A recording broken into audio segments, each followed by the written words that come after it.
Lakers head coach JJ Redick has raised concerns about the team's offensive organization since LeBron James returned from injury, marking a surprising critique of the veteran superstar. The comments came following another disappointing loss, this time a crushing defeat against the Detroit Pistons on James's 41st birthday. Despite the Lakers holding their ground through most of 3 quarters, the team collapsed spectacularly in the final frame, losing by 22 points in a game that exposed fundamental issues on both ends of the floor. Redick, who previously co-hosted the Mind the Game podcast with James, did not mince words when discussing the team's recent struggles. The first-year coach pointed specifically to the lack of offensive structure since the 4-time MVP's return from a sciatica injury. "Since we've gotten Bron back, we haven't been as organized offensively," Redick stated matter-of-factly. "Too many random possessions. That's on me. It's those 3 things: defensive clarity, role clarity, and offensive organization." While Redick took accountability for the team's disorganization, his comments clearly singled out James's presence as a contributing factor to Los Angeles' recent offensive woes. The statistical evidence supports Redick's concerns about the team's performance with James on the court. Over their last 10 games, the Lakers have posted a mediocre offensive rating of 112.0 and a concerning defensive rating of 119.6 when James plays, resulting in a negative 7.6 net rating. Throughout December, Los Angeles owned the 29th ranked defense in the entire league, a staggering fall for a franchise with championship aspirations. What makes this particularly troubling is that James, a former 6-time all-defensive team selection, has been notably poor on the defensive end this season. His effort level and positioning have drawn criticism from scouts and analysts alike, with many noting his reluctance to stay in a defensive stance and his tendency to gamble for steals rather than playing sound team defense. James's offensive production has also been uncharacteristically lackluster for his standards.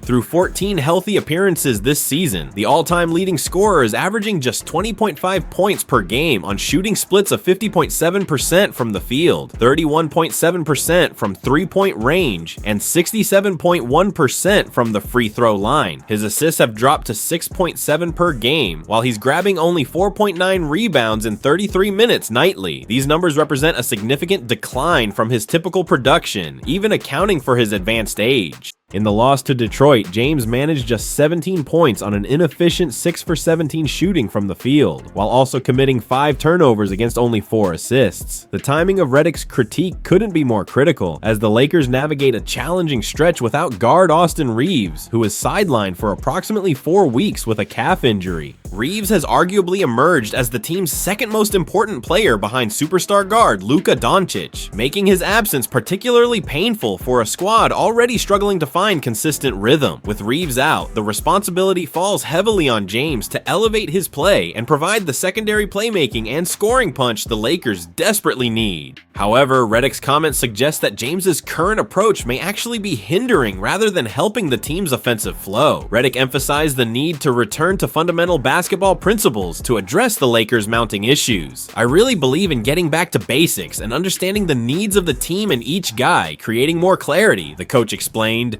"I know, having played, that what can seem very simple up there isn't simple once you're in real time and live action. It's not going to happen in a day, but we have to get back to building our defensive fundamentals." These comments reflect a coach trying to establish structure and accountability with a veteran-laden roster that has struggled to execute consistently. The loss to Detroit dropped Los Angeles to a 2011 record, keeping them in 5th place in the competitive Western Conference. However, the Lakers have won just 4 of their last 10 contests, a concerning trend that has raised questions about the team's ability to compete with elite opponents. When matched up against quality competition, Los Angeles has repeatedly wilted, unable to maintain intensity for a full 48 minutes. As the season progresses and the trade deadline approaches, the Lakers find themselves at a crossroads. Can they right the ship with internal adjustments, or will more drastic changes be necessary to salvage their championship hopes? The Los Angeles Lakers are facing a devastating setback as star guard Austin Reaves is expected to miss approximately 4 weeks with a calf injury sustained during their blowout loss to the Houston Rockets on Christmas Day.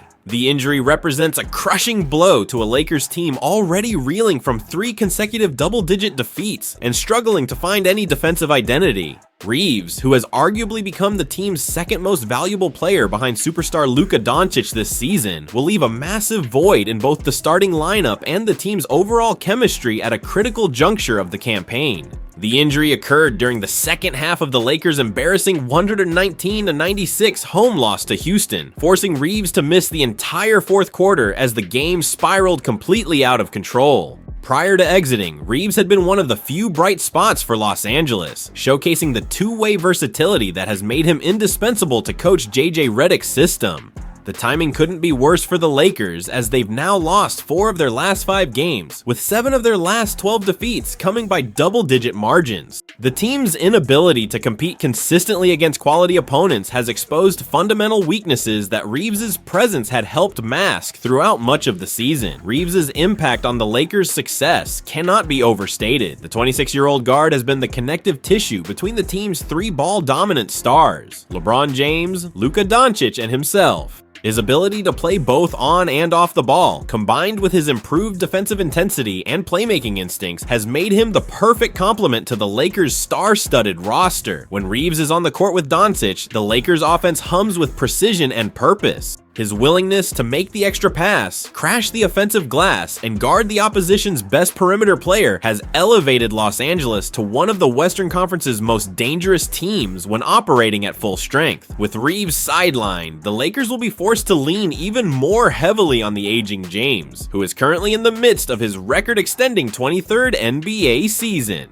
The 41-year-old forward has shown visible signs of decline on both ends of the floor, particularly defensively, where his effort level and positioning have drawn criticism from coaches and analysts alike. James's offensive production has also dipped below his typical standards, averaging just 20.5 points per game on mediocre efficiency through 14 healthy appearances. His plus-minus numbers have been concerning as well, highlighted by a season-worst -33 rating in the recent loss to Detroit, the third-worst single-game mark of his entire career. The Lakers' defensive struggles have been particularly alarming throughout December, as they posted the 29th ranked defense in the league for the month. Head coach JJ Redick has not shied away from criticizing his team's defensive effort and organization, taking accountability for the lack of clarity in roles and schemes. However, Redick has also pointedly noted that the offense has become less organized since James returned from his sciatica injury, suggesting friction between the coach's system and the veteran star's freelancing tendencies. These internal tensions, combined with Reaves' absence, create a perfect storm of challenges for a Lakers team hoping to make a deep playoff run.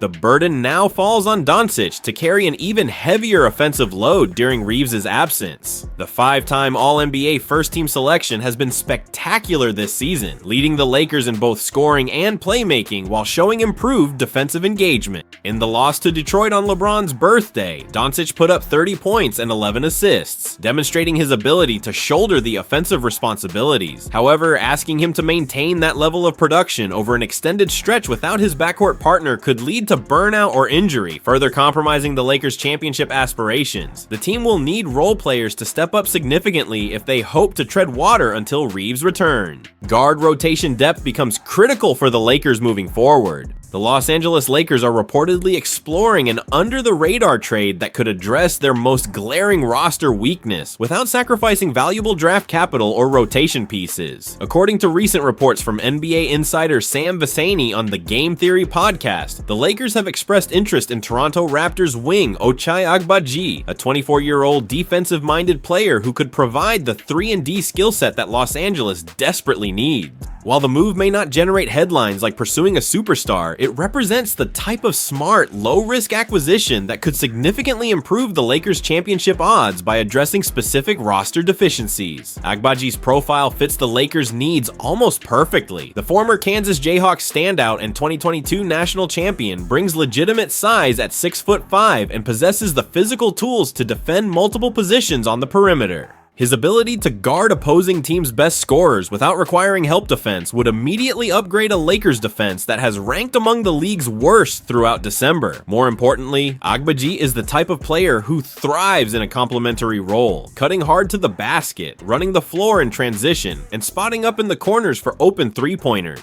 These skills make him an ideal fit alongside ball-dominant stars like LeBron James, Luka Doncic, and Austin Reaves, who can create advantage situations that Agbaji can exploit without needing plays called specifically for him. The statistical evidence supporting Agbaji's offensive potential is compelling. Last season, playing a career-high 27.2 minutes per night with the Raptors, he averaged a personal best 10.4 points while shooting an efficient 49.8% from the field and 39.9% from beyond the three-point arc. Those percentages demonstrate his ability to convert opportunities at a high level, particularly when given consistent playing time and a defined role within an offensive system. For a Lakers team built around elite playmakers who can generate quality looks for shooters, Agbaji's catch-and-shoot proficiency represents exactly the type of skill that gets maximized in high-leverage playoff situations. Toronto's crowded wing rotation has limited Agbaji's opportunities this season, relegating him to approximately 17 minutes per game and preventing him from establishing any real offensive rhythm. The Raptors simply have more wing players than available minutes, with veterans and younger prospects competing for playing time in a rebuilding season focused on player development. This logjam creates an opportunity for the Lakers to acquire Agbaji at a discounted price, as Toronto may be willing to move him for minimal return just to clear roster space and give more opportunities to their long-term core pieces. The Raptors' willingness to discuss trades involving veteran players makes Agbaji an especially attractive target for Los Angeles. From a financial perspective, the trade makes excellent sense for the Lakers. Agbaji is entering the final year of his rookie contract, meaning Los Angeles would not be taking on any long-term salary commitments that could hamper their future flexibility. This short-term commitment allows the Lakers to evaluate whether Agbaji can be a long-term rotation piece without risking their ability to make moves in free agency or via trade in subsequent seasons. If the experiment works and Agbaji proves to be a valuable contributor, the Lakers can negotiate a team-friendly extension. If it doesn't work out, they simply let him walk in free agency and retain maximum cap flexibility for the summer. This low-risk, high-reward structure is exactly the type of move that savvy front offices execute to improve their rosters without mortgaging the future. The Lakers have reportedly been monitoring bigger names in the trade market, including Golden State Warriors forward Andrew Wiggins and New Orleans Pelicans wing Herb Jones. However, acquiring either of those players would require Los Angeles to part with significant draft compensation and potentially rotation players they cannot afford to lose. Wiggins carries a massive contract that would limit the Lakers' financial flexibility, while Jones is considered a foundational piece by the Pelicans and would command an astronomical asking price.